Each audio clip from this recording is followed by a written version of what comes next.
la ilaha illallah, la ilaha, la ilaha, la ilaha, la ilaha, la ilaha.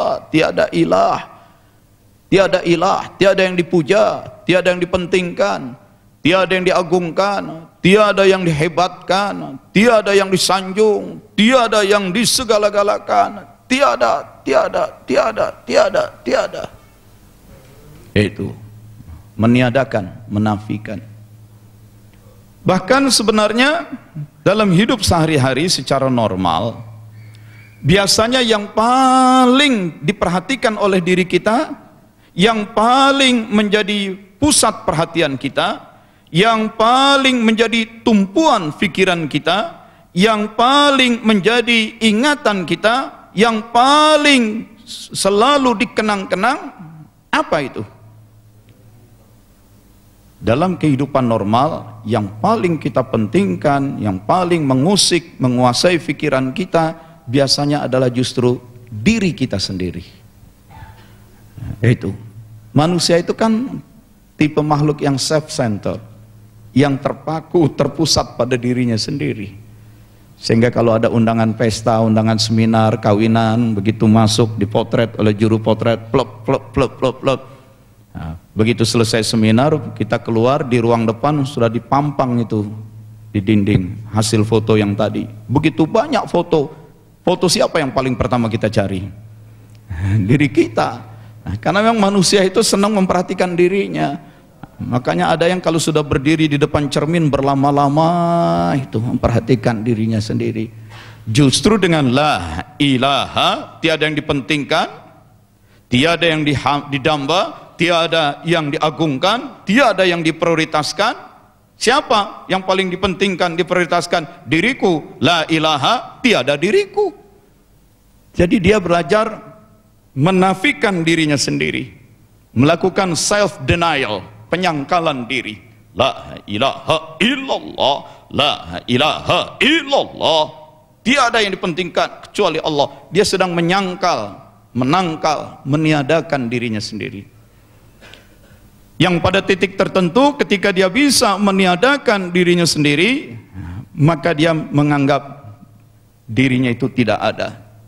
Dan memang sebenarnya diri kita ini mau disebut ada, bagaimana mau disebut ada? Adanya itu karena diadakan oleh Allah. Bisa hidup karena dihidupkan. Dapat rezeki karena direzekikan. Dan satu saat, suka atau tidak suka, rela atau tidak rela, kita pun akan ditiadakan oleh Allah. Jadi apakah betul kita ini ada? Keberadaan kita adalah keberadaan yang semu. Kita menjadi ada karena diadakan oleh Dia.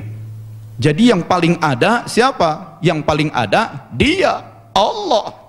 Keberadaan kita keberadaan semu. Nah, kalau tiba pada kesadaran seperti itu, dia mulai mengalami fana. Fana fillah. Dia merasakan I am nothing. Aku bukan apa-apa, aku bukan siapa-siapa. Dan memang itu tujuan tarekat, mengarahkan kita pada nothingness, pada keadaan bukan apa-apa, bukan siapa-siapa. Yang ada hanya Allah, yang eksis hanya Allah, yang hidup dan maha menghidupkan Allah, yang cerdas dan maha mencerdaskan Allah, yang maha berkehendak dan maha menghendakkan Allah. Kita ini apa? Ya, kita ini menjadi ada karena diadakan oleh Allah. Kita ini hanya manifestasi dari iradahnya Allah. Karena Allah punya iradah, punya kehendak, maka kita mewujud dengan kehendak Allah. Kita menjadi ada karena Allah mengadakan kita.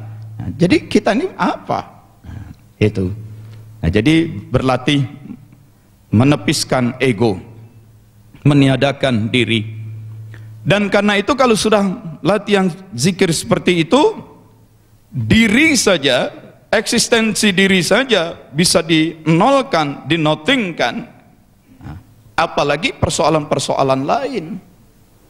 Soal masa depan, soal anak, soal bisnis, soal tanah, soal rumah, soal duka cita, soal cinta, soal lain-lain.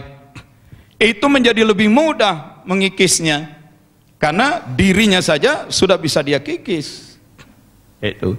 Apalagi yang lain.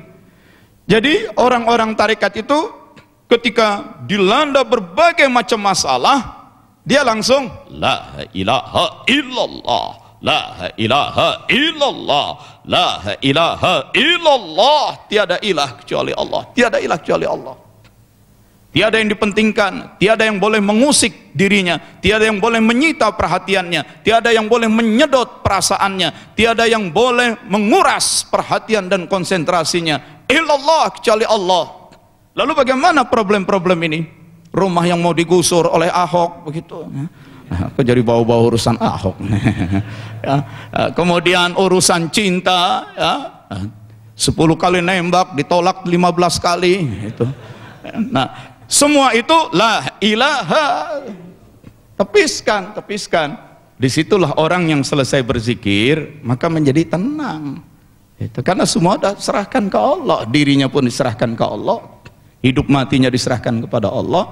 Nah, itu. Terus kalau semua diserahkan ke Allah, serahkan ke Allah, bagaimana? Ya memang kita milik Allah. Kita ini milik Allah. Kita ini dalam genggaman Allah. Sehingga hadis-hadis saja Rasulullah dalam hadis-hadis sering ada kalimat-kalimat walladzi nafsi biadi, walladzi nafsi Muhammad biadi, demi dia yang diriku berada dalam genggaman tangannya. Ya memang kita berada dalam genggaman Allah. Itu. Nah, maka orang-orang seperti itu lebih bisa merilis, melepas problem-problem hidupnya. Terhadap dunia ini, terhadap problem-problem kehidupan, dia bisa menarik diri, melepas diri, disengage. Dia tidak larut, dia tidak terkait, tersangkut oleh dunia ini. Dia bahkan tidak ditelikung oleh dunia, karena dengan la ilaha dia bisa melepas, disengage, melepas seluruhnya ini. Serahkan ke Allah, tawakal ke Allah. Itu. Nah, saudara sekalian, itu zikir jaharnya. Apalagi kalau sudah masuk zikir khofinya, ya. Zikir khofi mulutnya diam, karena yang zikir kolbunya saja. Oh, dah.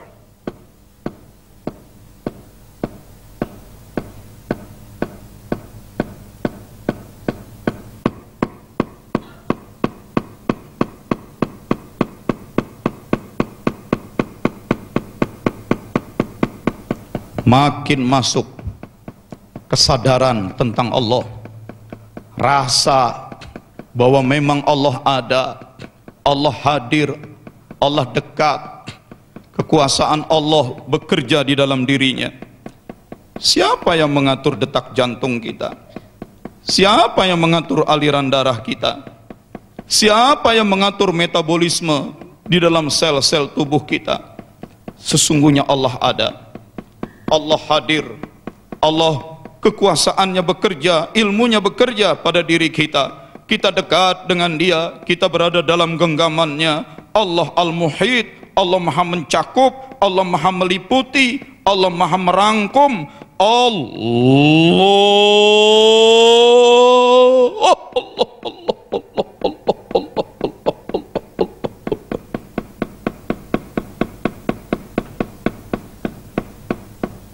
Larut. Nah, itu zikir khofi. Jahar dan khofi, itu pesan dari Abah Anom. Nah, jahar dan khofi, serahkan ke Allah sudah. Dilatihkan, itu riadohnya, latihannya.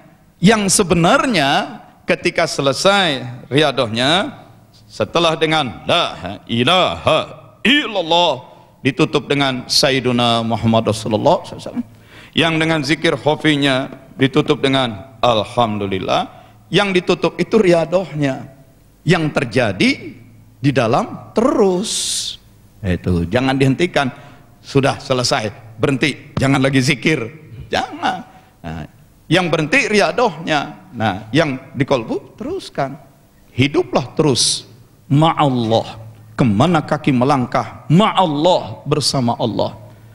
Kemana kaki melangkah? Ilallah, menuju ke Allah.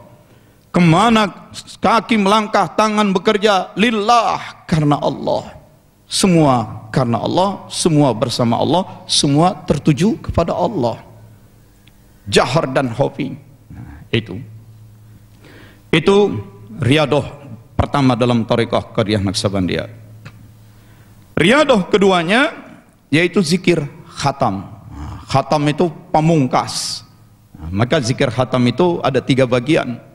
Pertama adalah tawassulnya, hadrahnya itu baca Fatihah, Fatihah, Fatihah, ya, untuk semua, mulai dari Rasulullah SAW, keluarga-keluarga Rasul, kakek, bapak, ibu, dari para nabi, mulai dari Nabi Adam terus, ya, para sahabat Nabi, para ulama, itu tawassul untuk mereka.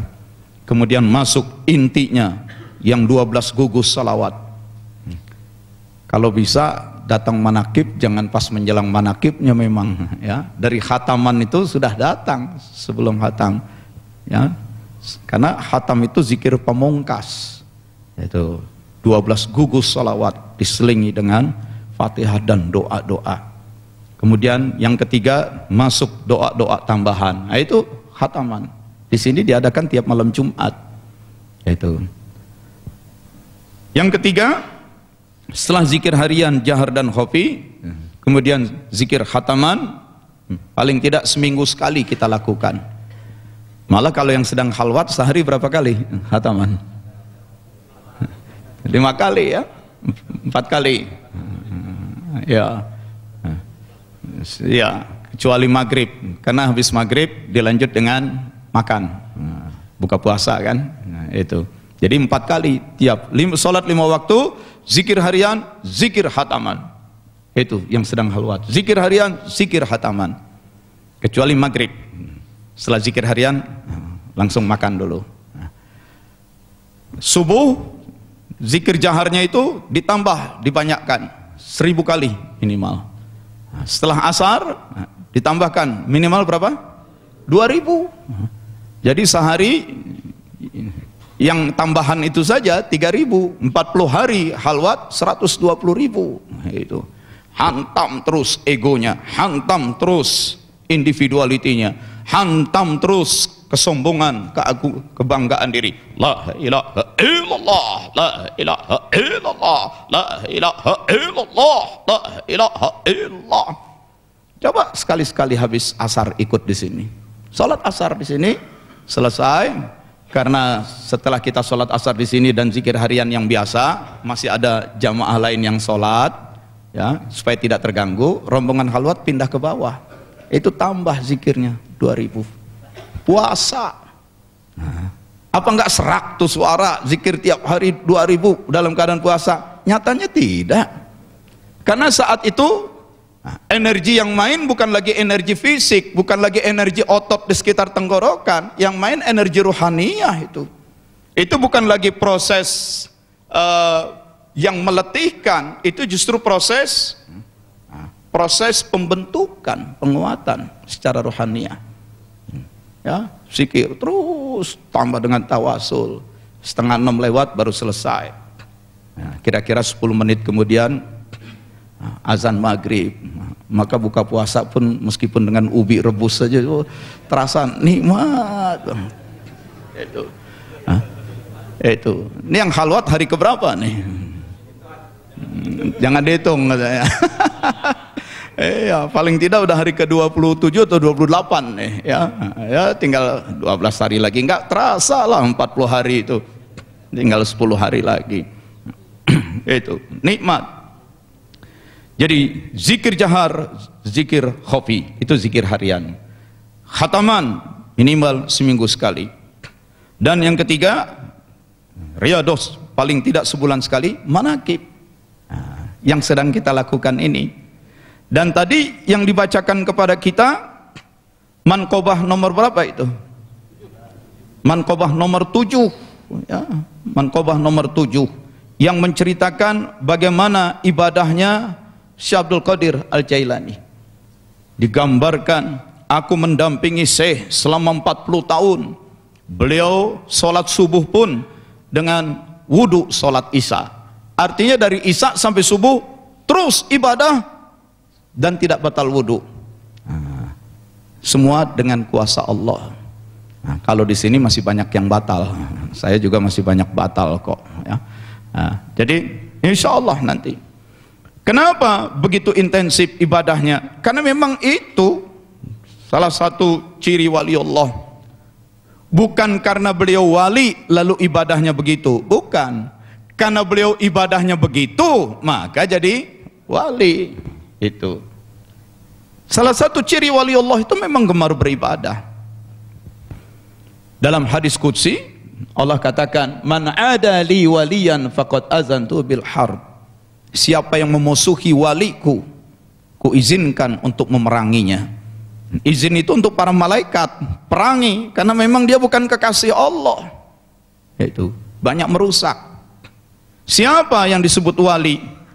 Wa ma taqarraba ilayya 'abdi bisyai'in. Itu hambaku tidak berhenti-hentinya. Taqarraba ilayya, terus selalu mendekatkan diri kepadaku. Bisyai'in ahabba ilayya, dengan melakukan hal-hal yang paling kucintai. Mimmaftaratuh alaih, yaitu kewajiban-kewajiban yang sudah kutetapkan untuk mereka. Jadi ciri wali Allah terus menerus mendekatkan diri kepada Allah dengan melakukan ibadah-ibadah fardu, kewajiban-kewajiban.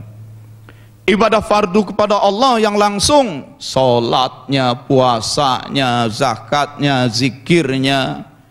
Juga ibadah-ibadah fardu yang terkait dengan manusia, memaafkan orang, menyingkirkan iri, dendam, dengki, itu ibadah fardu. Itu tidak terkait langsung secara vertikal, mahdoh, tapi dengan sama manusia. Memaafkan, mengikis iri, dendam, kecewa, marah, benci, dikikis. Silaturahim, sudah dimaafkan orang, dijalin silaturahim. Kemudian saling membantu, bersedekah, tunaikan zakat. Wala yazal, dan tidak berhenti dengan yang fardu-fardu. Itu hamba terus mendekatkan diri kepadaku. Kalau tidak lagi dengan yang fardu, lebih dari yang fardu, apa? Dengan yang sunnah. Jadi yang sunnah-sunnah pun dikerjakan. Itu. Hatta uhibbah, sehingga aku jatuh cinta kepada dia. Fa idza ahbabtuhu, dan apabila, ini meskipun dikasih nomor 3 tapi sambungan, dan apabila aku sudah jatuh cinta pada dia, kuntu sam'ahul ladzi yasma'u bih, akulah yang akan menjadi pendengarannya saat dia mendengar. Wa basarul ladzi yubsiru bih, aku yang akan menjadi penglihatannya di saat dia menatap.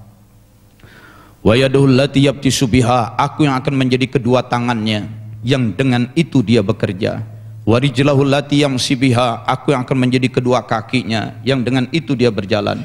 Wala in sa'alani la'utiyannah, tiap-tiap dia meminta kepadaku pasti kuberikan. Wala in ista'adzani la'uizannah, tiap-tiap dia berlindung kepadaku pasti aku lindungi. Bayangkan, Allah yang menjadi kaki, Allah yang menjadi tangan, Allah yang menjadi penglihatan, Allah menjadi pendengaran.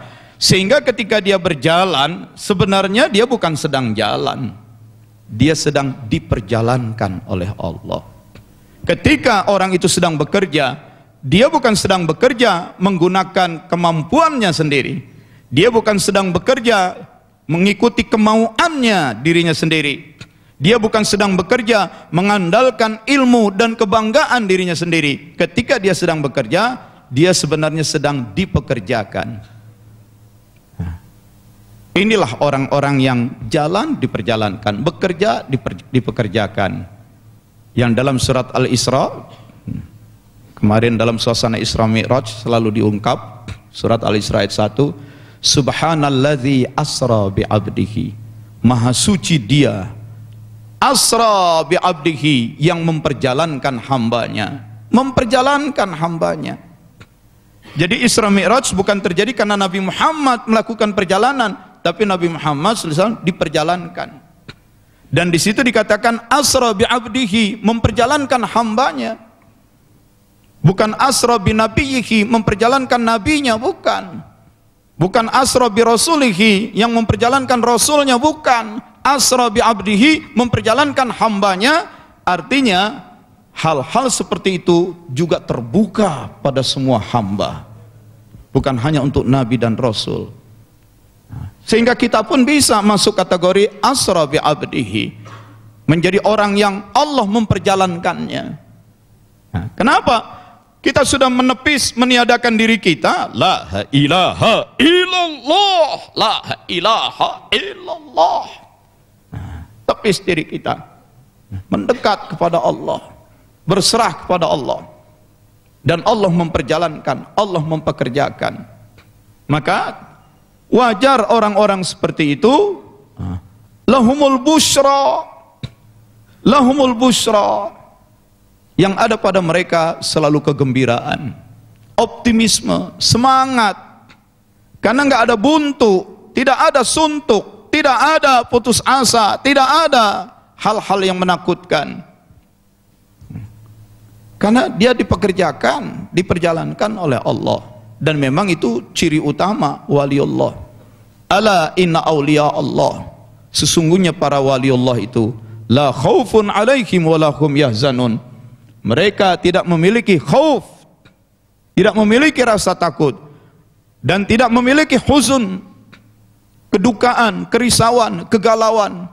Kenapa tidak lagi punya takut? Kenapa tidak ada lagi galau? Alladzina amanu wa kanu yattaqun, itu disebabkan oleh iman dan takwa mereka. Lahumul busra, dari dirinya untuk mereka selalu ada kegembiraan, semangat, optimisme. Kenapa? Karena sudah tekun beribadah. Kenapa? Karena ketika bekerja pun tidak lagi sekadar bekerja, tapi dipekerjakan. Karena ketika bekerja pun, ketika berjalan pun diperjalankan. Nah, itulah yang terjadi pada salah satu waliullah, Syekh Muhyiddin Abdul Qadir Al-Jailani. Dan kita lakukan kegiatan pembacaan manaqib beliau supaya dengan itu kita belajar. Supaya dengan itu kita belajar. Oh, orang tarekat itu zindik, suka mengkultus-kultuskan orang.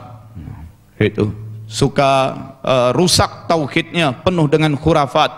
Tidak. Bagaimana kita dikatakan syirik, penuh dengan khurafat? La zikirnya la ilaha illallah, la ilaha illallah. Di mana syiriknya? Itu. Di mana syiriknya? Ya, tapi suka mengagung-agungkan Syekh Abdul Qadir. Kalau Syekh Abdul Qadir itu diagung-agungkan karena beliau adalah waliullah. Dan waliullah itu kedudukannya sedikit di bawah Nabiullah. Ya. Para nabi itu kan tugasnya seperti dijelaskan dalam surat Al-Baqarah ayat 151. Tugas nabi itu tilawah, tazkiyah, taklim. Ya. Kita sebut saja triple T, 3T. Yatslu alaikum ayatina, tilawah, bacakan.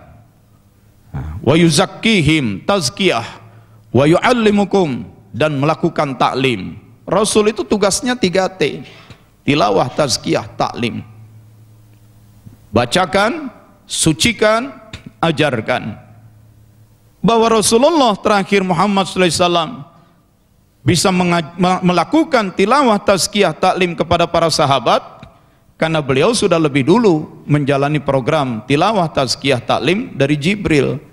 Maka Rasulullah lakukan kepada para sahabat. Dan di antara para sahabat Nabi ini ada nanti yang berusaha sekeras mungkin, seikhlas mungkin mengikuti jejak-jejak Rasul, sampai-sampai ibadahnya mendekati ibadahnya Rasul, keikhlasannya mendekati keikhlasan Rasul, ketulusannya, kebersihan rohaninya. Mereka orang-orang biasa, mereka bukan nabi, tapi karena kesetiaannya, ketekunannya mengikuti ajaran nabi, derajat mereka mendekati mendekati derajat nabian. Dan itulah orang-orang yang akan bersama para nabi, minan nabiyyin wasiddiqin wasyuhada wassalihin. Itu para waliullah, itu para salihin, itu para ulama. Itu bukan sahabat kelas biasa. Ini sahabat-sahabat yang kelas khusus, yang ketika nanti Rasul wafat, mereka lah yang ditugaskan membimbing sahabat-sahabat yang lain. Itu.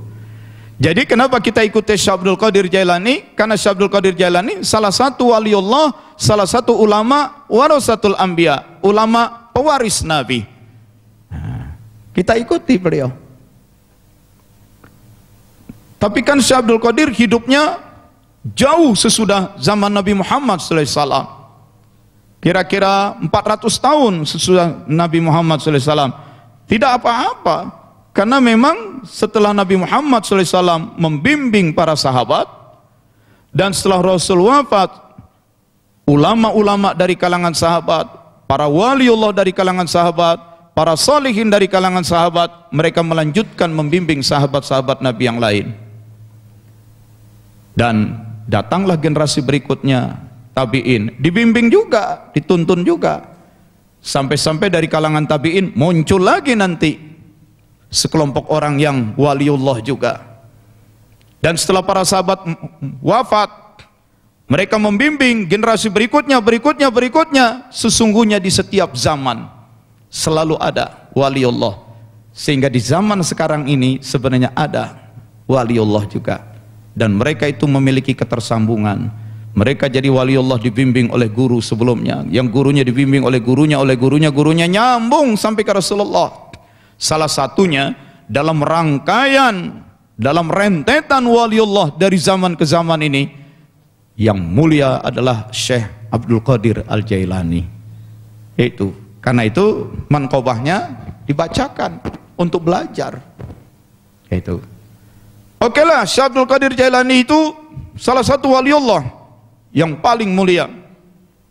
Bahkan telapak kaki beliau berada di pundak semua wali. Tapi kenapa kita harus mengkultuskan beliau? Ya karena beliau wali utama setelah Nabi Muhammad SAW. Nabi setelah Nabi Muhammad, Syekh Abdul Qadir. Ya tapi kenapa harus dikultuskan? Karena kita juga harus mengkultuskan Nabi Muhammad SAW.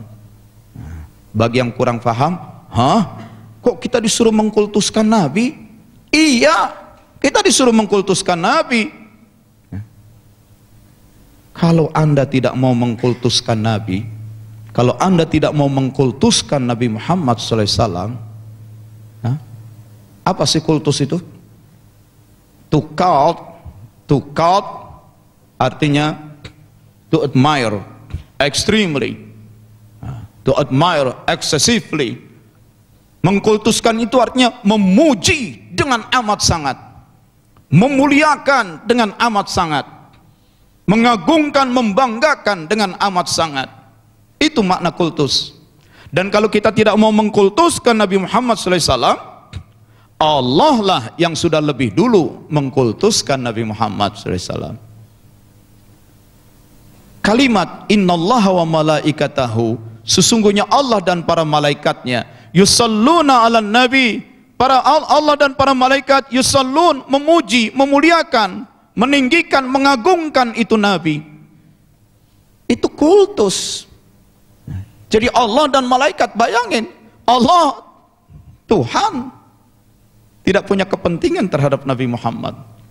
Para malaikat tidak punya hutang budi kepada Rasulullah, tapi Allah dan para malaikat memuji habis, memuliakan, membanggakan. Itu kultus. Itu. Jadi Allah dan para malaikat mengkultuskan. Itu. Mengkultuskan Nabi. Bahkan kita pun diperintahkan, ya ayyuhalladzina amanu sallu alaihi. Hai kalian orang-orang yang sudah beriman, sallu alaihi, puji dia, sallu alaihi, muliakan dia, sallu alaihi, agungkan dia, sallu alaihi, kultuskan dia. Maka pengkultusan terhadap Nabi Muhammad itu perintah dari Allah. Itu. Bagaimana tidak dikultuskan? Sesungguhnya doa, semua ibadah, puasa, macet, terkatung-katung antara langit dan bumi. Tidak ada doa dan ibadah diterima oleh Allah kecuali diiringi dengan pengkultusan, diiringi dengan salawat. Salawat itu apa sih salawat? Salawat berasal dari kata sholla. Sholla itu memuji, maka salawat artinya pujian. Salawat artinya pengagungan. Salawat artinya penyanjungan. Kita taunya apa itu salawat? Ya baca Allahumma sholli ala Muhammad. Bukan, itu lafalnya, teksnya. Salawat itu bukan hanya ada di mulut, dia harus ada di kolbu. Ada sikap hormat, ada penyanjungan, ada pengagungan. Itu yang disebut sallu alaihi, bukan sekadar murid Allahumma sholli ala Muhammad, tapi dari sini dulu muncul rasa hormat. Itu, ini kultuskan dia. Bagaimana beliau tidak dikultuskan? Coba orang masuk Islam ucapkan asyhadu alla ilaha illallah, titik, selesai sampai di situ. Tidak, harus disambung wa asyhadu anna Muhammadar Rasulullah. Keberislaman seseorang, syahadatnya itu harus dua. Yang satu la ilaha illallah, syahadat ketauhidan Allah. Yang satu lagi syahadat tentang kerasulan Muhammad SAW. Pertanyaannya, makhluk mana yang namanya harus disebut bergandeng langsung dengan Allah? Tidak ada makhluk manapun yang namanya harus disebut bergandeng langsung dengan nama Allah, kecuali nama Nabi Muhammad SAW. Itu kultus. Itu sampai-sampai ketika Umar berkata, ya Rasulullah, engkau adalah orang yang paling aku cintai sesudah ayah dan ibuku. Tidak, hai Umar, kata Allah, tidaklah beriman seseorang sampailah aku menjadi orang yang paling dia cintai, melebihi ayah ibunya sendiri, kecuali Allah. Itu kultus. Itu memang suka ada pertanyaan, apa nggak jadi syirik Pak nanti? Apa sih syirik itu? Syirik berasal dari kata syaraka. Syaraka itu menyekutukan, membuat sesuatu tidak lagi tunggal. Ini sesuatu, tempatkan sesuatu yang lain setara, sehingga dia tidak tunggal, ada yang lain mendampinginya.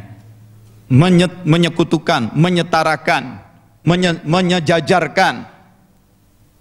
Sejajar bagaimana? Disejajarkan posisinya. Yang lain disejajarkan dengan Allah. Itu syirik. Apalagi yang lain dianggap memiliki sifat, memiliki kedudukan, memiliki kemampuan sama dengan Allah. Itu juga syirik. Jadi menyejajarkan yang lain dengan Allah itu syirik. Menganggap yang lain punya sifat dan kemampuan sama dengan Allah, itu syirik. Dan memperlakukan sesuatu yang lain sama dengan kita memperlakukan Allah, itu syirik. Tetapi percayalah, ya, sebodoh-bodohnya umat Islam, sebodoh-bodohnya umat Islam, tapi juga segila-gilanya dia memuji Rasulullah, mereka tetap sadar Muhammad adalah Rasulullah, utusan Allah. Mana lebih tinggi, utusan atau yang mengutus? Orang tetap sadar yang lebih tinggi yang mengutus, utusan lebih rendah, suruhan. Maka saya bilang, sebodoh-bodoh umat Islam, segila-gilanya itu orang mengagung-agungkan, memuliakan Muhammad SAW, mereka tetap sadar Muhammad Rasulullah, utusan Allah. Mana ada orang Islam memposisikan Muhammad sejajar dengan Allah? Karena itu silahkanlah kultuskan Nabi Muhammad SAW, dan tidak akan Anda menjadi syirik. Karena kita tetap tahu Muhammad Rasulullah, suruhan Allah, Muhammad utusan Allah, nggak akan jadi syirik. Dan tidak boleh kita memperlakukan Nabi Muhammad seperti makhluk biasa, karena beliau khairul anam, sebaik-baik makhluk. Itu paling mulia. Tidak ada makhluk lain yang namanya harus disebut bergandeng langsung dengan nama Allah. Tidak ada. Tetapi apa akan jadi syirik? Tidak, karena kita tetap sadar Muhammad Rasulullah. Memang ada hadis Nabi, nih hadisnya, Dan hadis ini sering diucapkan oleh orang-orang yang tidak menyukai orang banyak berselawat kepada Nabi. Hadis ini sering diangkat oleh orang-orang yang menganggap baca selawat, mengkultuskan Nabi itu perbuatan yang salah. Nih, lihat aja Nabi pernah berkata, la tutruni kama atratin nasara Isa ibn Maryam.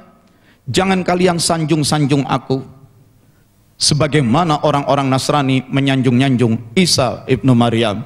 Bedalah, orang Nasrani menyanjung Isa sejajar dengan Allah. Sehingga Allah itu tiga, Tuhan itu tiga. Itu ada Allah Bapa, ada Allah Anak, ada Ruhul Kudus, disejajarkan. Bukan, jangan jadikan hadis ini sebagai dalil untuk merusak kegemaran orang berselawat. Kebanyakan selawat, kebanyakan mengkultuskan, nggak boleh itu. Nih hadisnya, jangan sanjung aku sebagaimana orang Nasrani menyanjung Isa. Orang Nasrani menyanjung Isa mensejajarkan dengan Allah. Nah, kita segila-gila pakai bahasa yang untuk menunjukkan apa ya, suatu semangat yang tinggi. Segila-gila kita memuji Muhammad sallallahu alaihi wasallam, tetap saja kita tahu Muhammad suruhan Allah. Nggak akan terjadi syirik itu. Nah, kalau kepada Rasulullah Muhammad SAW kita mengkultuskan, juga kepada orang-orang yang derajatnya sedikit di bawah beliau, para waliullah. Jadi kalau kita mengkultuskan Syekh Abdul Qadir, itu karena kita menghormati Rasulullah, bukan karena Syekh Abdul Qadirnya, tapi Syekh Abdul Qadir yang waliullah, yang pengikut Rasulullah, yang juga kekasih Allah. Jadi bukan Syekh Abdul Qadirnya, bukan Abah Anomnya yang dikultuskan, tapi derajat beliau-beliau itu sebagai waliullah, sebagai warasatul anbiya, pewaris Nabi. Apakah itu akan syirik? Tidak, tidak akan jadi syirik. Itu sepanjang tidak disejajarkan posisinya, sepanjang tidak diyakini memiliki sifat dan kemampuan yang sama, sepanjang tidak diperlakukan dengan cara yang sama kita memperlakukan Allah. Jadi kalau kepada Allah kita sampai sujud gitu, meletakkan dahi di lantai ya, terus ke kuburan Abah Anom, ke kuburan Rasulullah kita sujud meletakkan dahi kepala, itu nggak boleh. Sama dengan kita memperlakukan Allah sampai sujud begitu, nggak boleh. Tapi bahwa ada sikap hormat, nah, itu tidak jadi masalah. Itu. Nah, jangan main-main dengan Rasulullah SAW. Lihat saja surat An-Nisa ayat 64. Izzolamu anfusahum. Ada orang-orang yang zolim banget. Bukan saja zolim terhadap orang lain, dia bahkan zolim terhadap diri mereka sendiri, dengan segala macam kejahatan dan maksiat yang dia lakukan. Maka orang-orang zalim seperti itu ketika berdoa, doanya tidak didengar oleh Allah. Jangankan dijawab. Istilahnya kalau dia berdoa minta kepada Allah, Allah tuh melengos, buang muka, nggak mau dengerin. Itu orang kalau udah zalim begitu. Tapi ketika orang-orang zalim itu datang kepada Rasulullah SAW dan di hadapan Rasul berdoa, ya Allah ampuni kami, ya Allah sayangi kami, doanya udah nggak didengar sama Allah, tapi berdoanya di depan Nabi, dan Nabi jadi iba. Maka Nabi pun berdoa, ya Allah ampuni dia. Gara-gara Nabi berdoa, maka Allah jadi mengabulkan doa Nabi dengan mengampuni mereka. Bukan karena doa mereka, tapi karena doa Nabi. Doa mereka udah nggak didengar. Itu karena doa Nabi yang dikabulkan, maka Allah jadi mengampuni mereka. Itu hadis sahih. Ya Rasulullah, mataku sakit nih, tolonglah doakan. Nabi jawab, kalau aku mau doakan bisa aja didoakan, tapi kalau saja kamu mau bersabar, itu lebih baik. Sebab yang namanya sakit itu antara lain untuk mengikis dosa-dosa. untuk meningkatkan derajat. Sabar aja, nanti juga sembuh. Toh yang namanya penyakit virus itu juga makhluk Allah. Dia sedang menjalankan tugas untuk mengikis dosa kamu. Kalau mau sabar itu lebih baik. Ya, tapi itu sahabat seperti kita juga. Ya, doain aja deh. Ya, kagak enak sakit mata nih. Itu nggak sabaran. Maka Nabi mengajarkan orang itu untuk menyuruh orang itu berwudu. Wudu yang bagus, dan setelah wudu diajarin berdoa. Doanya, Allahumma inni as'aluka. Wahai Allah, sungguh aku memohon kepada Engkau. Wa atawajjahu ilaika, dan ku hadapkan diriku kepadamu ya Allah, binabiyyi Muhammadin, Nabi rahmah, melalui Nabi Muhammad. Aku meminta, aku hadapkan diriku kepadamu melalui Nabi Muhammad. Melalui. Inni tawajjahtu bika ya Rasulullah, ku hadapkan diriku kepada Engkau. Ila Rabbi, untuk disampaikan kepada Allah. Fi hajati hazihi, semua hajat-hajatku ini tawasul, bertawasul sah. Itu ya, Nabi Adam aja bertawasul melalui Nabi Muhammad. Ini hadisnya. Loh, kan lebih dulu Nabi Adam daripada Nabi Muhammad. Lebih dulu apanya? Diutusnya ke bumi Nabi Adam duluan, Nabi Muhammad belakangan. Diutusnya ke bumi. Tapi ketika masih sebagai ruh di alam lahut di sisi Allah, siapa ruh yang paling pertama dicipta? Ruh Muhammad, yang paling tinggi ruh Muhammad. Dan Adam sudah tahu yang paling mulia itu Muhammad SAW. Maka ketika Adam diutus ke muka bumi dan melakukan kesalahan, makan buah terlarang, beliau pun berdoa dengan berkata, yaitu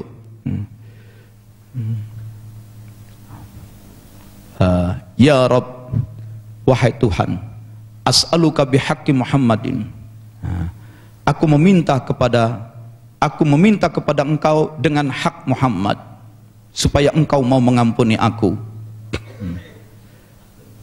Allah bertanya, Adam, kamu makan buah terlarang, mau diazab, kamu minta ampun. Ya Allah, demi hak Muhammad, ampunilah aku. Dari mana kamu tahu ada Muhammad? Nabi Adam cerita bahwa ketika masih di alam arwah sana dulu, sudah tahu di aras Allah, ada satu pohon yang setiap helai daunnya di situ tertulis nama Muhammad sallallahu alaihi wasallam. Itu saya agak merinding dengar begini. Di aras Allah ada pohon yang tiap helai daunnya ada nama Muhammad. Maka aku pun sudah tahu tidaklah mungkin itu orang diberikan kemuliaan begitu rupa kalau bukan orang itu memang kekasihmu, orang yang engkau cintai ya Allah. Maka sekarang aku akan dihukum demi hak Muhammad, ampuni aku ya Allah. Dan kemudian Allah berkata, sadaqta ya Adam, benar engkau wahai Adam, sesungguhnya Muhammad itu adalah makhluk yang paling aku cintai. Ud'uni bihaqqihi, berdoalah dengan hak Muhammad, faqad ghafartu lak, maka sudah aku ampuni engkau. Berdoalah demi hak Muhammad. Itu. Nah, kenapa yang bikin saya merinding? Saya mau ceritakan.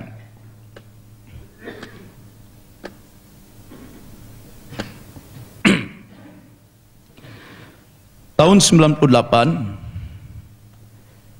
saya mau berangkat ke Amerika, tapi Pak siapa diangkat menjadi duta besar di Amerika. Siapa mantan orang BI itu, ekonomi, duta besar yang ahli ekonomi? Bukan, dulu langsung. Bukan, sesudah Arifin Siregar.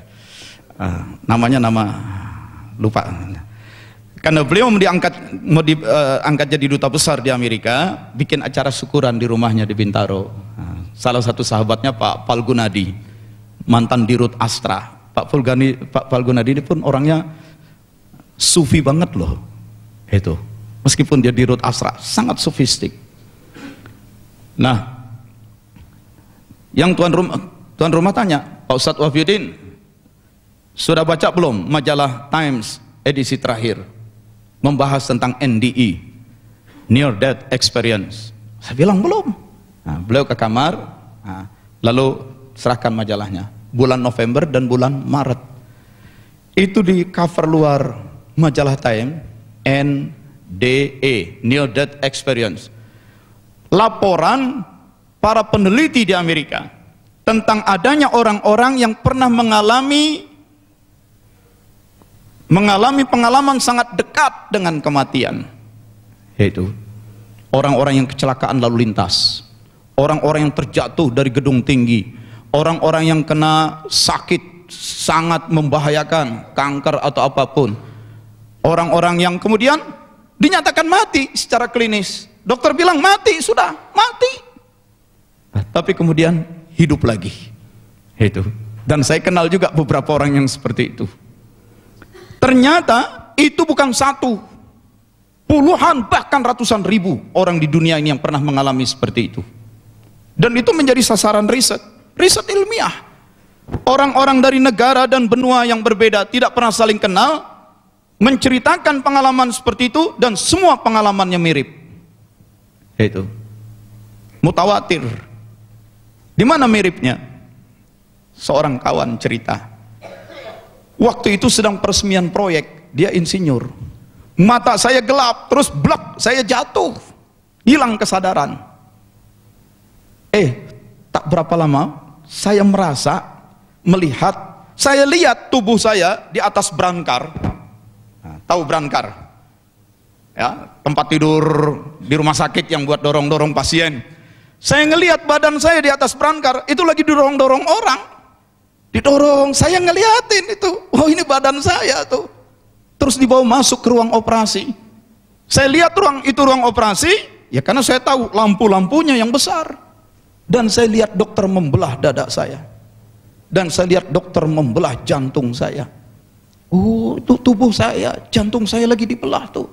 Tapi kemudian saya tersedot, tiba-tiba zut, terbawa ke satu arah.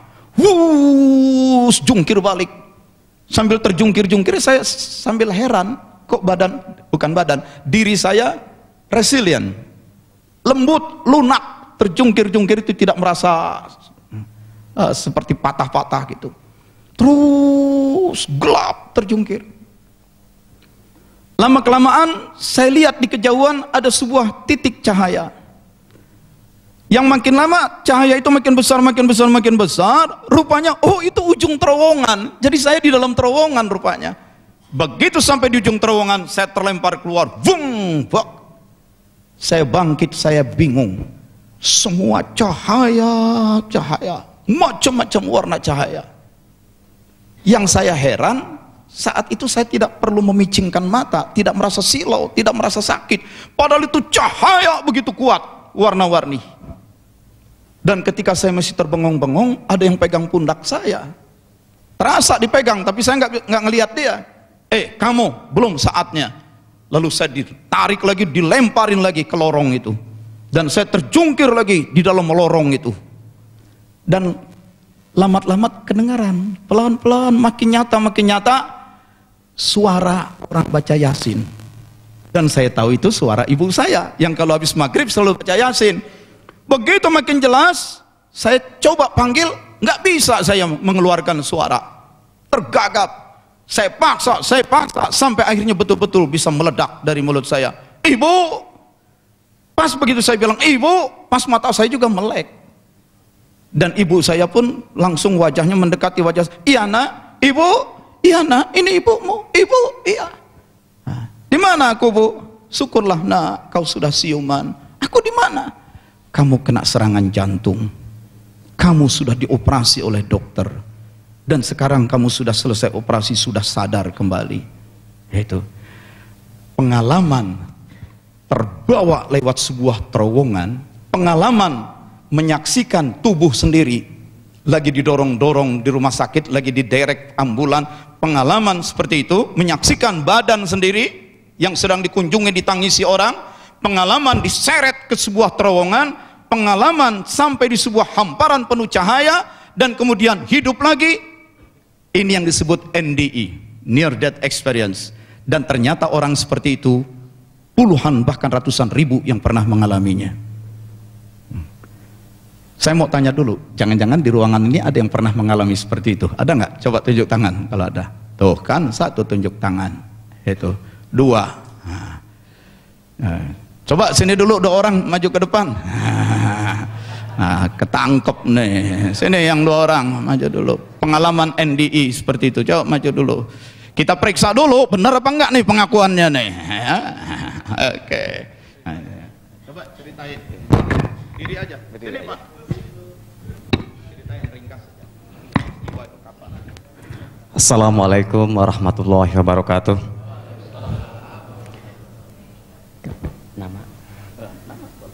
Nama saya Samin Saifuddin. Saya pernah mengalami seperti yang beliau katakan ketika saya berada di pesantren.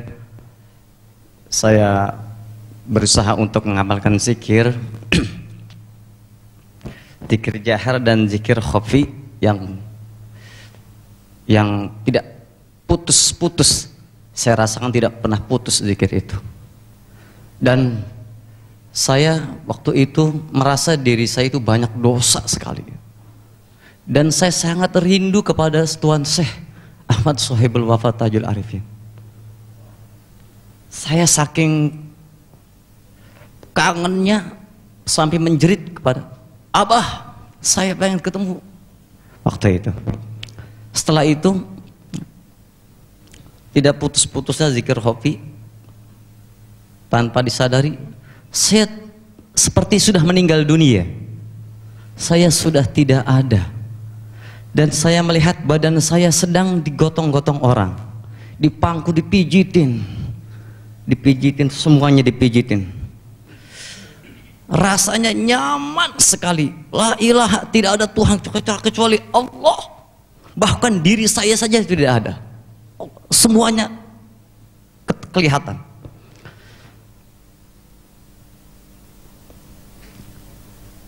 Sampai-sampai saya menyaksikan bahwa saya sudah berada tempat yang sangat tidak bisa dikatakan. Tidak bisa dikatakan itu tempat sudah tidak bisa dikatakan dengan kata-kata. Nikmat sekali. Ngomong nikmatnya aja belum bisa diucapkan. Mungkin kalau ngomong nikmat luar biasa. Tapi seketika itu saya tersadar kembali, ternyata saya sedang sakit. Saya berada di rumah sakit kurang lebih 4-5 hari saya dirawat. Ada adik saya ini yang ikut hal Isra Mi'raj 4 hari. Beliau menyaksikan saya juga sakit waktu itu.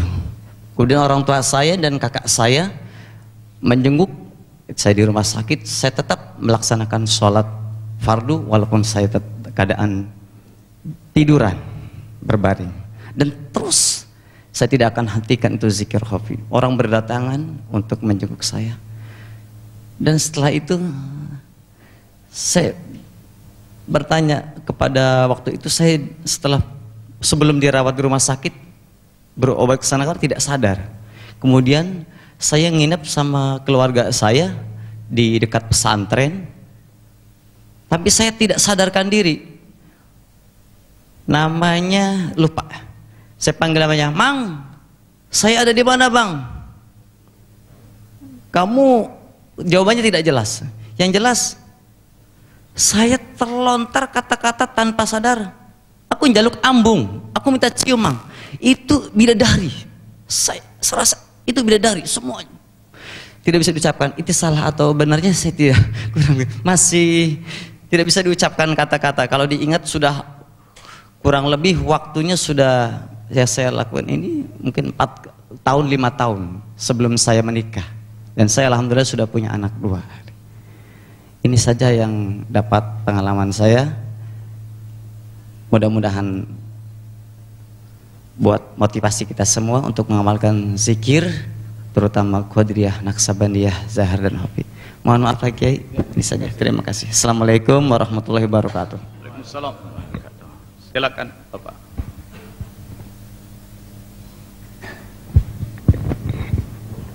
Assalamualaikum warahmatullahi wabarakatuh. Nama saya Suhana.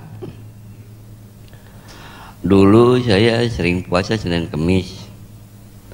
Udah gitu selama 2 tahun 2 tahun lebih gitu ya. Suatu saat saya mau asar itu tertidur. Pas lagi azan merasa mau salat, nggak taunya badan saya tertinggal. Pas saya lihat, nah itu badan saya. Kok kayak gitu? Udah saya salat aja dulu. Udah selesai salat, ada kapal, kalau nggak salah kapal Garuda melihat badan saya itu ringan. Kok ada kapal, saya Uber. Waktu tahun berapa? Suatu saat saya pegang buntutnya, kapal itu meledak. Udah gitu saya udah pas meledak itu ada yang menyalahkan kamu, katanya. Tuh lihat kapal sampai meledak itu, sekarang kamu saya pegang. Kalau nggak salah yang megang tuh satu Ki Hadamuddin, kedua Ki Anta, ketiga ada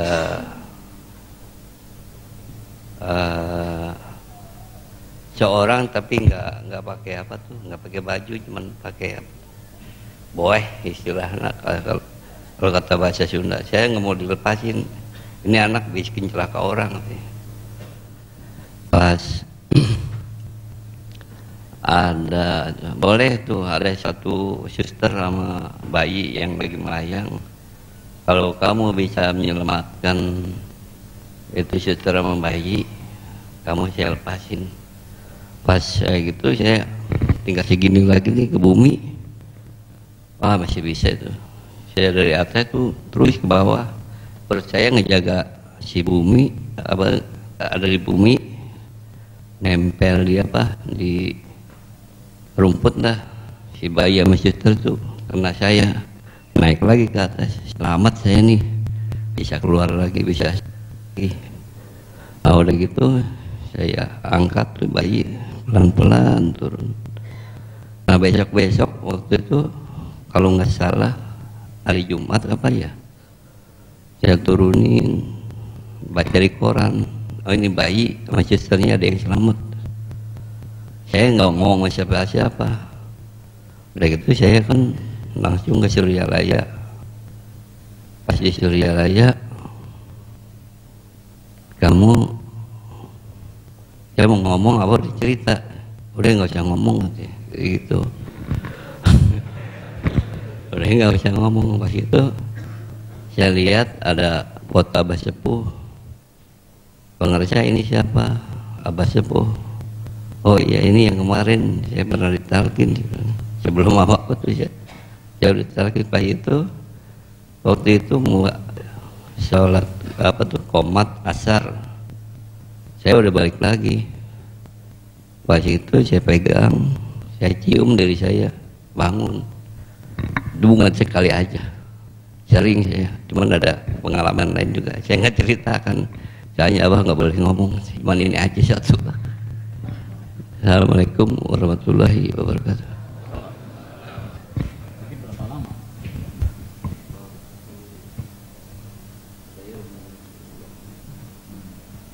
Makasih. Tuh kan curangnya begitu, nggak boleh diceritain. Ada memang pengalaman tertentu yang nggak boleh diceritain, dan itu larangan dari beliau. Itu. Jadi sudah sering saya di berbagai pengajian majlis taklim cerita tentang NDI, terus saya tanya, siapa yang pernah mengalami hal itu? Ada orang tunjuk tangan, selalu saja.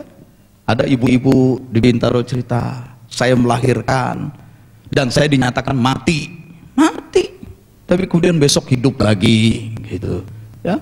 Nah, terus apa pengalamannya? Sama, selalu ada kemiripan, menyaksikan tubuh sendiri terseret ke lorong terowongan dan jatuh di hamparan yang penuh cahaya. Itu tiga itu selalu sama. Itu. Karena itu dalam film-film di TV kita sering mengenal untuk berpindah dari satu zaman ke zaman lewat time tunnel, terowongan waktu. Pertanyaannya, itu orang yang bikin film dari mana punya ide bahwa pindah zaman harus lewat terowongan? Dari mana dia punya ide? Karena hal-hal seperti itu udah banyak orang yang ngalami. Itu. Jadi munculnya time tunnel itu bukan fiksi mengada-ada, memang pengalaman banyak orang. Selalu saja tiga itu. Salah satu wakil talqin di Malaysia Utara, Pak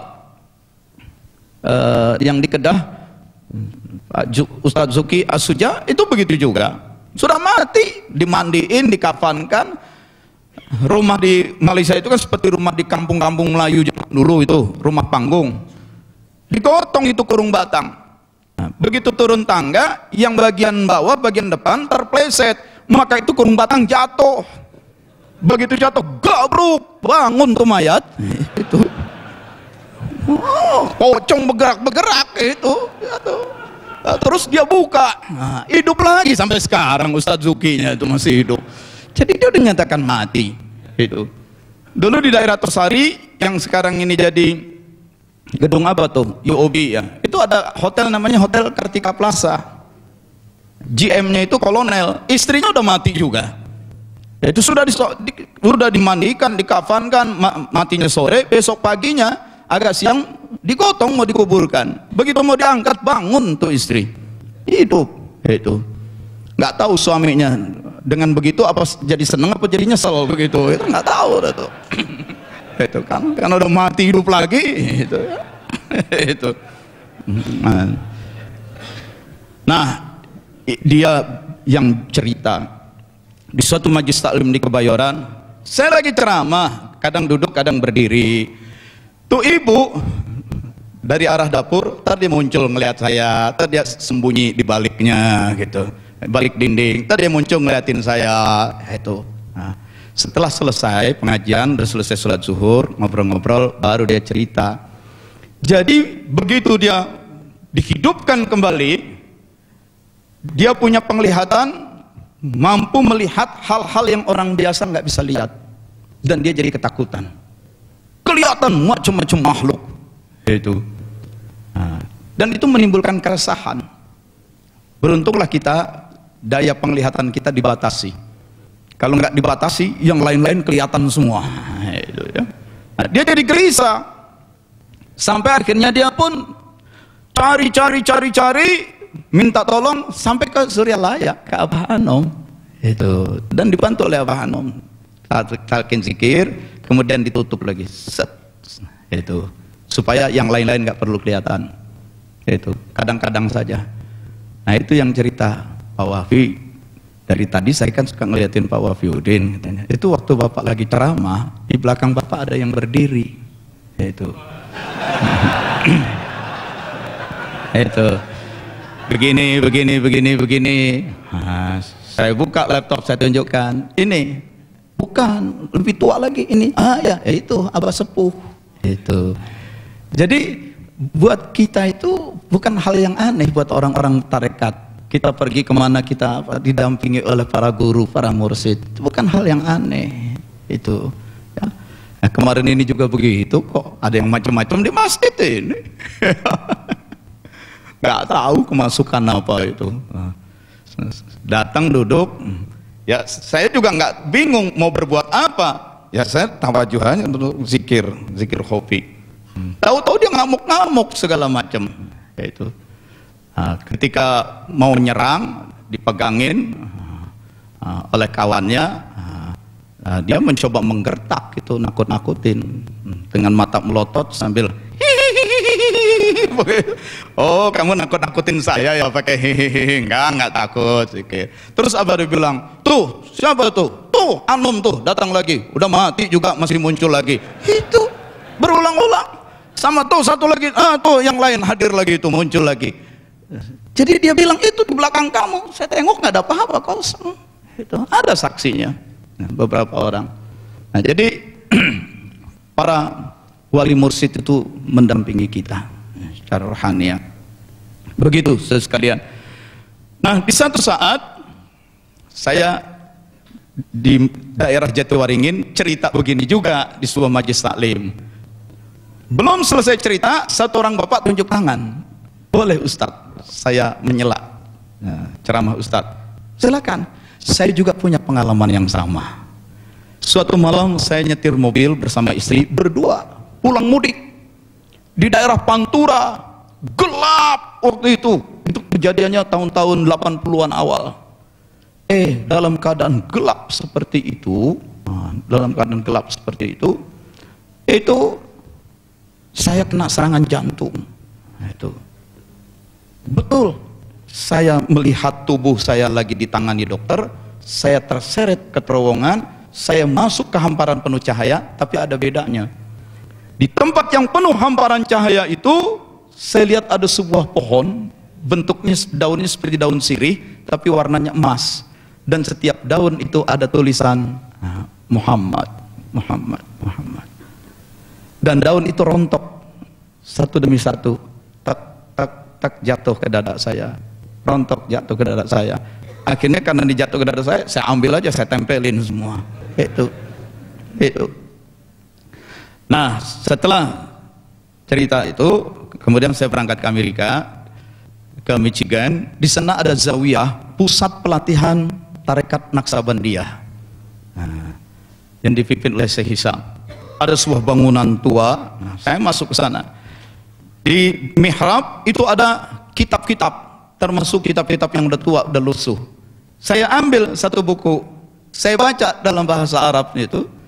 Di situ dijelaskan juga bahwa cuma saya itu lembaran buku yang sudah lusuh, halamannya robek, ada yang hilang.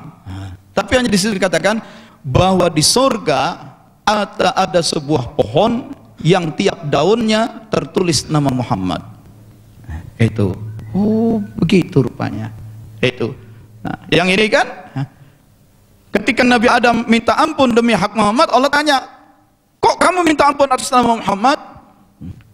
Adam bercerita, ya Rabb, wahai Tuhan, li'annaka, karena engkau, lama khalaqtani biyadik, ketika engkau mencipta aku, saat engkau meniupkan ruh, begitu ruh dibublusin masuk, maka bagian kepalaku terdongak ke atas, dan begitu terdongak ke atas, fara'aitu ala qawa'imil arash, terlihatlah olehku di tiang-tiang arash maktuban, ada tulisan la ilaha illallah Muhammadur Rasulullah. Kok di tiang ars Allah ada la ilaha illallah, ada Muhammad Rasulullah. La ilaha illallahnya nggak heran, tapi Muhammad Rasulullah ini nama siapa nih sampai tertulis dikaitkan langsung. Maka aku tahu pastilah yang namanya Muhammad itu sangat istimewa bagimu. Maka ketika Nabi Adam melakukan dosa dan akan dihukum, dia berkata, demi hak Muhammad ampunilah aku. Dan Allah bilang, betul, Muhammad itu orang yang aku kasihi. Ud'uni bihaqqi, berdoalah dengan hak Muhammad. Itu. Lalu hadis riwayat Bukhari, Umar bin Khattab berdoa, ya Allah, dulu jika kami bertawasul melalui Nabi engkau, mohon diturunkan hujan, engkau turunkan hujan. Sekarang kami bertawasul melalui paman Nabi, turunkanlah pula hujan. Dan Allah pun menurunkan hujan. Jadi tawasul melalui Rasulullah, melalui orang-orang soleh, itu sah dan tidak syirik. Itu sah dan tidak syirik. Menjadi syirik kalau kita menempatkannya dalam posisi setara, sejajar. Sepanjang kita tidak menempatkannya dalam posisi setara, sejajar, maka tidak syirik. Siapa sih kita ini? Ruh kita banyak kotornya. Ada kecewa, ada dendam, marah, benci, maksiat. Kolbu kita bukan lagi buta, hitam, karena banyak macam-macam. Ya. Sehingga kalaupun kita berdoa ke Allah dengan segala kekotoran kita, susah. Berusaha untuk nyambungin diri ke Allah tuh susah. Makanya udah zikir la ilaha illallah, masih nggak dapat, masih nggak ngeklik juga. Emang udah kebek sih kotoran lo. Itu. Nah, beruntungnya orang tarekat dibantu, dibimbing oleh mursyid, yang ulama, yang waliullah. Dan itu mursyid nggak sembarangan. Dia jadi mursyid, jadi waliullah kan ada yang bimbing, gurunya lagi sebelumnya, gurunya lagi sebelumnya, gurunya dibimbing sampai ketemu Rasulullah. Tuh, enaknya orang bertarekat tawasul begini. Kalaupun kita sendiri susah, melalui ini. Ya Allah, aku memohon kepada Engkau dan kuhadapkan diriku kepada Engkau melalui Rasulmu. Ya Rasulullah, kuhadapkan diriku kepada Engkau untuk disampaikan kepada Allah hajat kebutuhanku. Maka Rasulullah menyampaikan ke Allah, sembuh tuh sakit mata. Nah, sekarang kita nggak ketemu langsung Rasulullah, tapi kan ada waliullah. Itu. Saya aja kalau lagi berdoa, ya Allah, aku memohon kepada Engkau, kuhadapkan diriku kepadamu melalui Rasulmu yang mulia Muhammad SAW, melalui para wali-walimu, Syekh Abdul Qadir Al-Jalani, Syekh Abdullah Mubarak bin Muhammad, Syekh Ahmad Sohibul Wafa Tajul Arifin. Wa ya mursidana, wahai mursidku, aku hadapkan diriku kepada Engkau, punya hajat, tolong sampaikan ke Allah. Al-Fatihah. Sampai sudah. Itu. Syirik, dari mana syiriknya? Yang diminta tetap Allah, yang paling ditinggikan tetap Allah, penguasa segala-galanya Allah. Lo yang lain-lain itu siapa? Nah, itu perantara. Sah. Coba sekarang ente datang ke istana pakai sendal jepit, pakai baju kayak begini, ditanya oleh pas pampres, ngapain kamu? Mau ketemu Presiden Jokowi. Dilihatin dari ujung kepala sampai ujung kaki, ya lo sendalan begini mau ketemu presiden, nggak ada.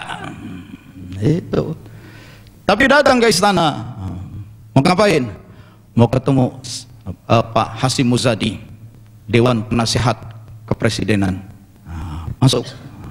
Begitu ketemu Pak Hasyim Muzadi, saya mau ketemu Jokowi. Ntar, begitu Pak Jokowi keluar, Assalamualaikum Pak Jokowi, ini ada murid saya mau ketemu. Ada orang dalam. Itu. Nah, itu. Begitu juga Pak Allah, kalau ente bisa langsung, ya langsung silakan. Mudah-mudahan bisa tembus langsung ke Allah. Kalau nggak punya, pakai dong orang dalam. Itu ya. Itu ya, jangan ngurus SIM aja ente pakai orang dalam. Makanya markir aja susah karena SIM nembak sih. Agak ikut tes. Nah, ini jadi manakib itu bukan khurafat, bukan perbuatan syirik, tarekat bukan mengada-ada. Kita memuliakan Syekh Abdul Qadir karena Syekh Abdul Qadir itu waliullah. Dan sebagai waliullah, warasatul anbiya, pewaris Nabi. Dan bicara Nabi Muhammad SAW, jangan macam-macam. Karena tidak ada nama makhluk yang disebut langsung bergandeng dengan nama Allah. Pemuliaan Nabi Muhammad. Itu. Syirik? Tidak. Itu. Terus jadi pemalas? Tidak. Bagaimana orang-orang bertarekat jadi pemalas? Lihat aja yang lagi ikut program halwat nih. Jam 2 pagi udah dibangunin. Bangun, mandi, terus sholat. Orang-orang sholat yang fardu saja. Ini mah sholat-sholat sunnah. Macam-macam sholat. Puluhan rakaat. Zikir. Terus sahur. Makan sahur. Makan sahurnya nggak boleh macam-macam lagi. Oatmeal aja direndam sama air panas. Itu. Yang peserta pertama dulu sampai nangis-nangis. Begitu dia lihat, ya dedak makanan kuda dikasih gua katanya. Itu. Tahu oatmeal itu ya seperti pecahan gandum itu dikasih air panas. Udah. Terus subuh zikir la ilaha illallah 1000 kali sampai matahari terbit. Salat isyraq, salat isti'adah, salat kifaratul baula, salat istikharah dan lain-lain. Kemudian istirahat sebentar, jam 8 masuk kelas, salat duha, zikir terus sampai malam. Jadi di mana malasnya? Memang kegemaran ibadah itu harus dipupuk. Kegemaran ibadah itu harus dipupuk 40 hari digojlok. Seperti itu. Nah, demikianlah tentang manaqib kali ini. Jadi Syekh Abdul Qadir Al-Jailani itu karena dari kecilnya tekun beribadah, sampai digambarkan di masa tuanya itu 40 hari terakhir sampai wafat, 40 hari terakhir. Beliau umurnya berapa waktu wafat ya? 91. Jadi kalau 40 hari terakhir umur 51. Dari 51 itu tiap malam nggak tidur, sholat, ibadah, zikir, begitu. Itu. Jadi nggak kepikiran, saya namanya udah pensiunan, badan udah lemah, ya sholat subuh ntar aja deh, gitu. Nggak ada. Itu gencar beribadah. Kalaupun kita tidak atau belum bisa mencapai seperti itu, setidak-tidaknya kita gencarkan ibadah-ibadah fardu dan ibadah-ibadah sunnah. Zikir kita gencarkan. Nah, untuk apa itu semua? Dalam rangka syukur, bersyukur bahwa kita pernah dihadirkan di muka bumi, karena kita sempat menyaksikan kehidupan ini. Bersyukur kita punya orang-orang yang kita cintai di sekitar kita. Bersyukur kita menyaksikan kenikmatan-kenikmatan duniawi. Syukur. Dan kenikmatan tertinggi adalah ketika nanti kita berhadapan langsung dengan Allah. Wajah-wajah yang ceria, yaitu karena berhadapan langsung dengan Allah. Dan itu kita cari dengan banyak ibadah. Jadi kita baca manqobah ini untuk memotivasi kita, belajar tentang sejarah para wali, memotivasi kita dan mendorong meniru kita, membuat kita meniru mereka, menggencarkan ibadah. Bukan saja ibadah kepada Allah, juga ibadah kepada sesama manusia. Soal yang lain yang kelihatannya ajaib itu sebenarnya dalam buat orang bertarekat itu nggak ajaib. Kalau Anda tekuni saja, nanti Allah akan bukakan pengalaman-pengalaman seperti itu. Nah, dan kita tahu itu hanya sebagian saja yang Allah nampakkan, hanya mukasyafah yang sesaat. Dan yang paling penting adalah mendekat kepada Allah, yaitu karena itu harus dijaga. La ilaha illallah, la ilaha illallah. Terus zikir khataman, terus manaqib, terus berjamaah. Sebab dengan terus menerus berjamaah ada kontrol, saling mengingatkan. Itu ada kontrol. Kalau saya nggak pakai tarekat, ngamalin aja doa-doa zikir yang ada di buku-buku, bisa nggak? Bisa. Baca buku ini, amalkan aja. Tetapi lebih banyak bahayanya. Itu. Di mana letak bahayanya? Seperti yang pernah saya jelaskan, orang itu yang rajin melakukan olahraga, raganya dia olah. Dia push up, dia jogging, dia angkat beban, dia squat jam. Karena raganya diolah, maka raganya memiliki kekuatan-kekuatan yang orang tidak berolahraga tidak punya kekuatan itu. Wajar nggak? Wajar. Sebaliknya juga orang yang rajin melakukan olah rohani, sering zikir, sering baca Quran, sering wirid, sering puasa, itu rajin sholat, maka dia akan memiliki kekuatan-kekuatan rohani. Yang orang tidak melakukan itu, malah sholat, malah zikir, nggak akan punya kekuatan rohani itu. Wajar nggak? Wajar. Tapi masalahnya, begitu dia memiliki kekuatan rohani, saat itu dia punya kesadaran diri, dia punya kesadaran tidak lagi terkungkung di alam mulki, di alam fisik, kesadarannya bisa tembus ke wilayah lain, ke wilayah metafisik. Begitu dia di wilayah metafisik, dia bisa menyaksikan hal-hal yang orang lain nggak bisa lihat. Tapi di situ juga ada jebakan. Dia bisa berjumpa dengan malaikat, agen-agennya Allah. Dia bisa berjumpa dengan para iblis setan yang menyesatkan. Dan semua itu samar. Samar. Itu. Makanya nggak heran Pak Willy Bordus Lasiman. Nah, mana coba diri dulu Pak Willy biar yang lain jamaah kenal. Nah, ini dulu tukang mengkafirkan orang.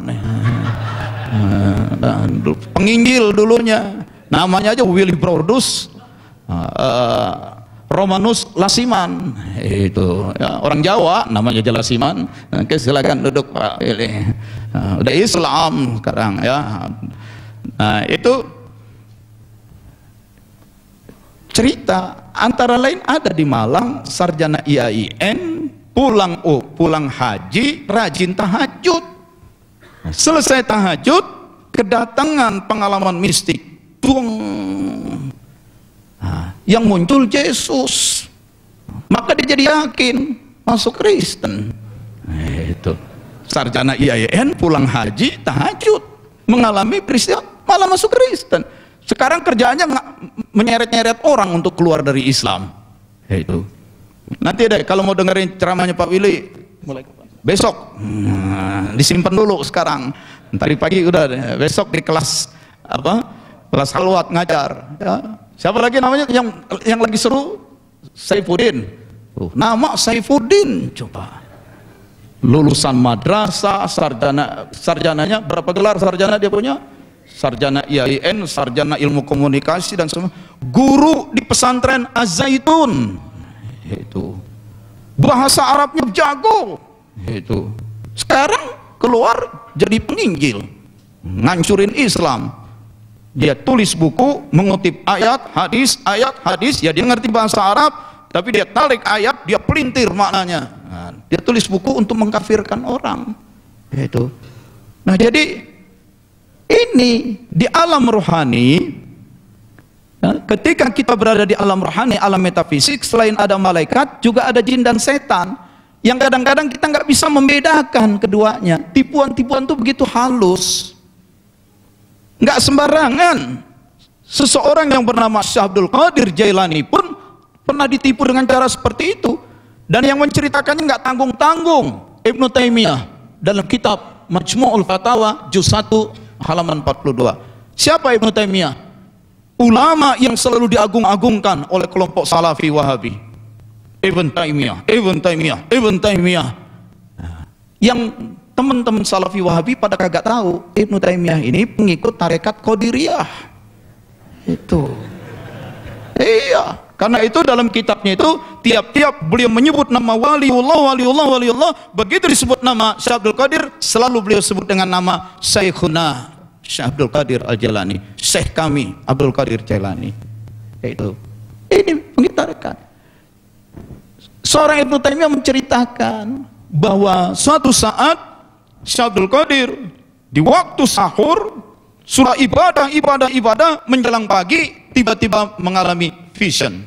Wus, muncul suatu figur bercahaya, penampilan suci bersih. Assalamualaikum ya Abdul Qadir. Salam untuk Wahai Abdul Qadir. Waalaikumsalam warahmatullahi wabarakatuh. Siapa engkau? Ana Rabbuka. Aku adalah Tuhanmu. Itu.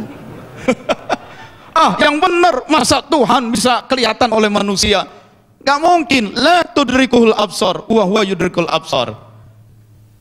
Yang namanya Allah tidak pernah bisa dijangkau oleh mata manusia, tapi Allah selalu bisa melihat penglihatan manusia.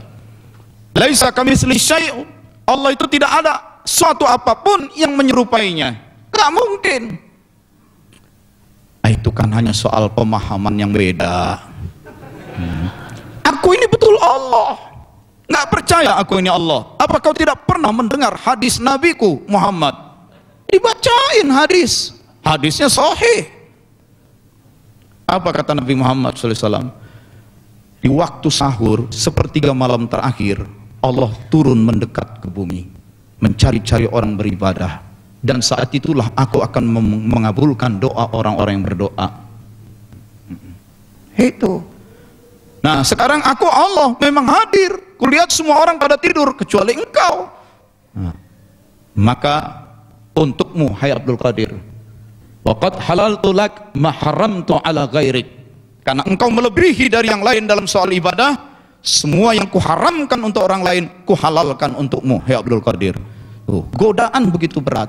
Tapi Syekh Abdul Qadir tahu tawajuh Allah langsung.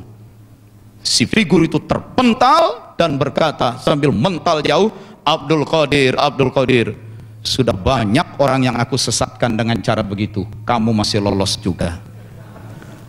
Jadi pengalaman-pengalaman mistik seperti itu bisa terjadi pada orang-orang yang menekuni sholat, menekuni puasa, menekuni zikir.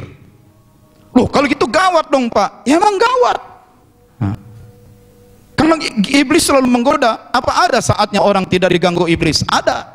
Ketika orang sedang asik berbuat jahat dan maksiat, itu nggak akan diganggu. Tapi makin tinggi ibadahnya, makin tinggi godaan makin berat. Terus orang bilang, makanya lu belajar agama nggak usah tinggi-tinggi, makin sesat lo. Ya kalau nggak tinggi-tinggi, ya kita di bawah terus. Tapi makin tinggi, godaan makin berat. Jadi gimana Bang? Supaya selamat, lakukanlah semua itu dengan mursyid, dengan pembimbing. Itu kuncinya. Kenapa harus dengan mursyid? Sebab tanpa mursyid Anda kacau. Lihat saja orang yang belajar agama sendirian tanpa guru, kacau. Itu. Sekarang kan semua orang belajar melalui Google. Semua orang berubah jadi mufti. Semua orang di grup WhatsApp mengeluarkan fatwa dan pendapat. Tapi karena nggak ada mursyidnya, ngawur semua. Nah jadi kacau-kacauan, apalagi kalau sudah masuk wilayah rohani. Hati-hati belajar zikir. Nggak lama kemudian ente berubah dari dukun, merasa bisa ngobatin orang, merasa bisa nyembuhin orang dengan ngusap mukanya, merasa bisa segala macam. Tapi kalau dengan mursyid dalam sebuah tarekat, aman. Barakallahu li wa lakum. Semoga Allah memberikan keberkahan untuk saya dan Anda semua. Allahumma rabbana lakal hamd. Ya Allah, milikmu segala puji. Amin. Milikmu segala atribut dan gelar-gelar terbaik. Milikmu segala keagungan. Amin. Sampaikan salawat dan salam kami untuk Nabi Muhammad SAW. Jadikan kami hamba-hambamu yang saleh di bawah barisan, di dalam barisan para waliullah. Wassallallahu ala sayyidina Muhammadin wa ala alihi wa sahbihi ajma'in. Walhamdulillahi rabbil alamin.